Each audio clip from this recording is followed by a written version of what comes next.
Because it sounds better when the preacher prays for the sick and the afflicted. If it's just for the sick, it sort of dies on the vine.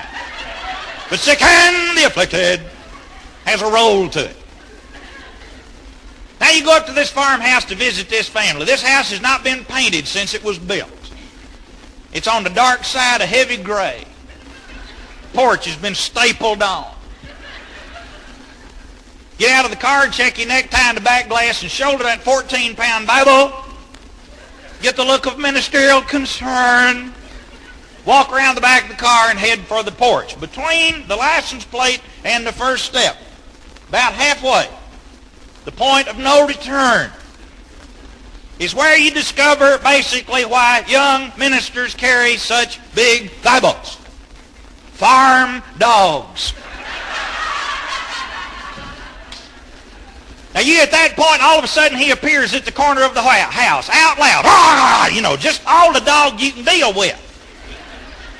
This is a demonic dog. He came all the way from the barn, running at top speed, running and grinning. Not barking, grinning. This dog knew it was the preacher because he smelled Old Spice. He turns that corner at a 45-degree angle, clawing turf with his head straight up. God has called him to your kneecap. And he has surrendered to it. And there it is. One of those big mixed blood, knee-high, no collar wearing, purple gum, black-tongued, orange-toothed farm dogs. Out loud. And there you are. Now you whip out that little pocket New Testament that most preachers visit the sick and the afflicted with. And try to defend yourself, he'll eat you clear to the Timex. You take that 14-pound Bible with both Testaments and you humble that dog. Boom! Put it on.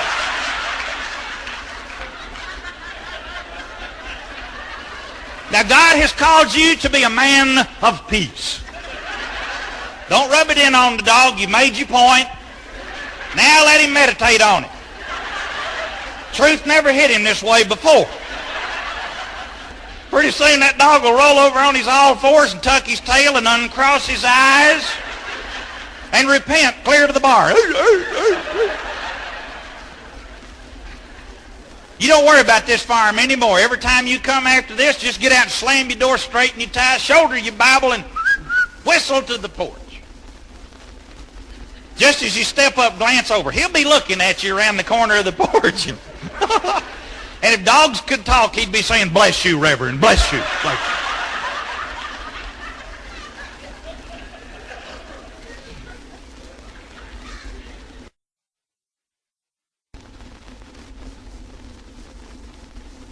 I mentioned Sunday lunch in the country church.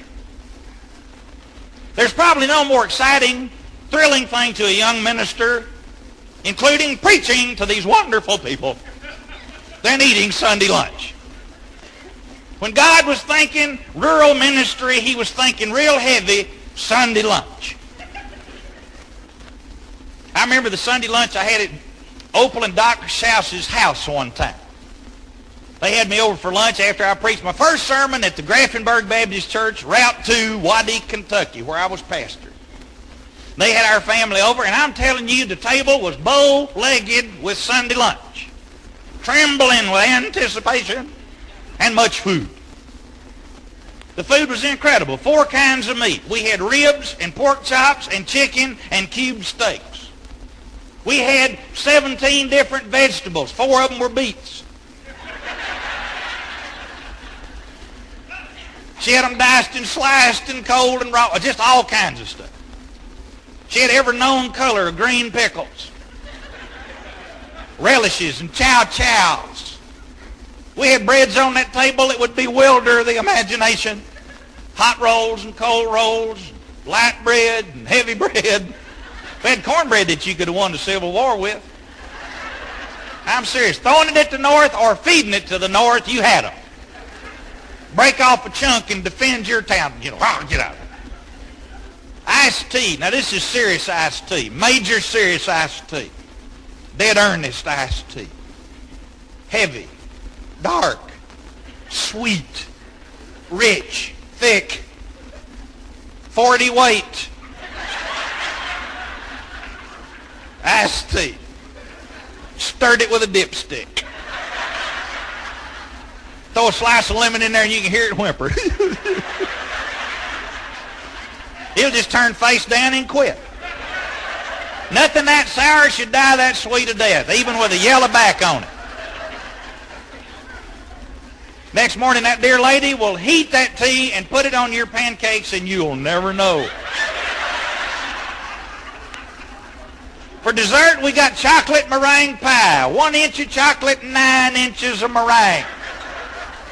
Hens on this farm, God has called to meringue.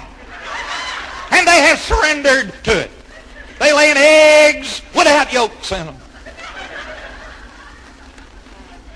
You got to take a rack out of the oven to toast that meringue.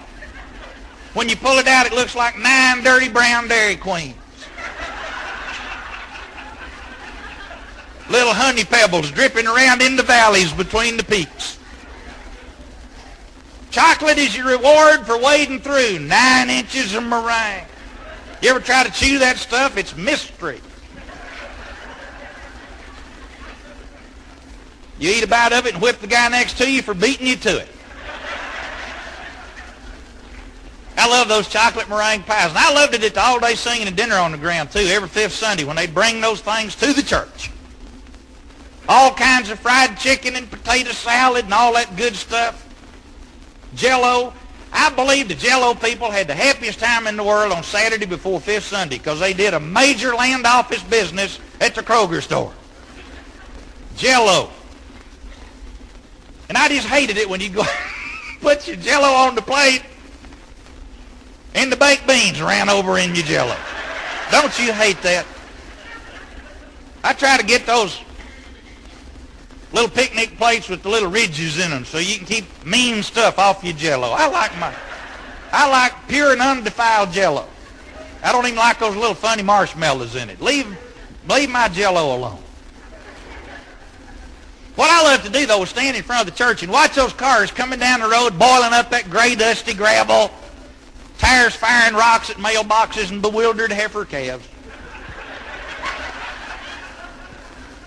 And you can stand on the porch under the shade of an elm tree and watch every single car that had a meringue pie in it, and you could pick them out every time. Simple. They top the hill, cut off the motor, and coast in the parking lot. See, these people are not dumb. You haul enough meringue pies, you learn this. You run in the parking lot and hit your brakes, your meringue will slide off from the floorboard every time.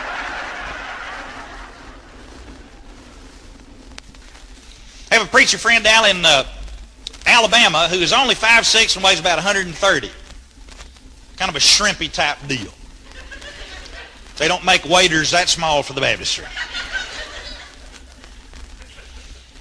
And here he is, pastor of a church. And the first time he had to baptize in this church after becoming pastor there, he was baptizing a lady who had come, a school teacher there in the area, to make her public profession of faith and to join the Baptist church and follow her Lord in the ordinance of baptism. A wonderfully respected lady in the community who was making this public profession of her faith. People were excited and curious because she weighed 476 pounds. She outweighed her 4th grade.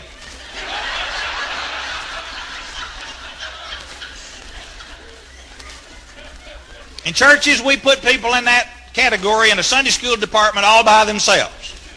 She became adult 4. But she wanted to join the church by baptism. Well, he was just absolutely mystified because how in the world can David baptize Goliath? You can knock his head off easier than you can hold him under.